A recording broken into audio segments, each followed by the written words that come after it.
And still with the damage, hundreds of shops and businesses in Nairobi were looted, vandalized and torched on Wednesday during the countrywide Gen Z protests. The traders, mostly small-scale, woke up to shocking scenes of empty shops, stolen goods worth millions and charred buildings. Supermarkets, banks and ATMs were not spared. Similar attacks were reported in Nyeri, Naivasha and Bungoma.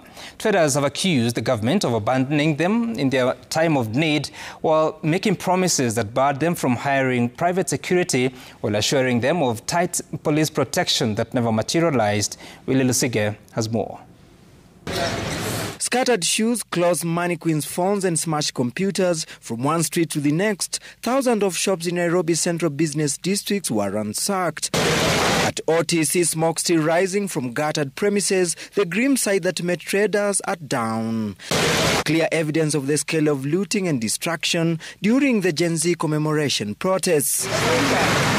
Many of the small-scale traders, overwhelmed by emotion, broke down in tears as the reality of the losses sank in, economic and emotional scars that may never heal. Nguo zenye zilikuwa zimefika hapa walitoa wakarusha nje, then zenye zilikuwa zinachomeka nje walirusha ndani ikawasha duka. For the first time, looters used a calculated tactic, cutting power, disabling security cameras, then breaking in, looting and setting the shops and building on fire to conceal evidence. Haja yao kubwa I think ilikuwa kuharibu, kwa sababu hakuna vile mtu atakuja achukue mali ya dhamana ya pesa mingi alafu achome. Waliingia wakachukua malaptop, mashini, wengine wametoa hard disk.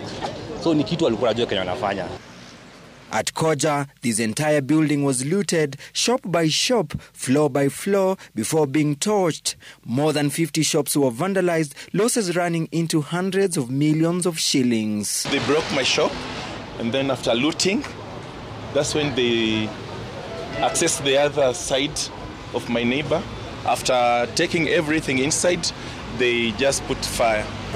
In Githurai, 2 banks were raided, reinforced doors were broken down, ATMs smashed to access cash safes, and premises left in ruins as businesses were not also spared. You're talking about 4.something million, Kwa hivyo, hiyo ni hasara kubwa sana. Hatujui hata tutarejeaje katika biashara. In Bungoma, Yadelika Hotel was stormed, looters stealing millions of worth of property before feasting on food and alcohol and fleeing. Naivasha wasn't spared. The town's main Naivas supermarket was swept clean. A similar raid unfolded in Nyeri, where another supermarket was reduced to an empty shell, ATMs vandalized, and businesses left counting losses.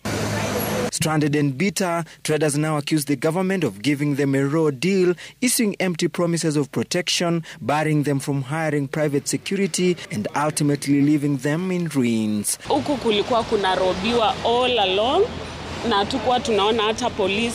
With business owners now counting losses in millions here in Nairobi and other parts of the country, they are now pointing their fingers to the government, saying it gave them false promise that it will be able to secure their businesses. Willie Lusige, Citizen TV, Nairobi.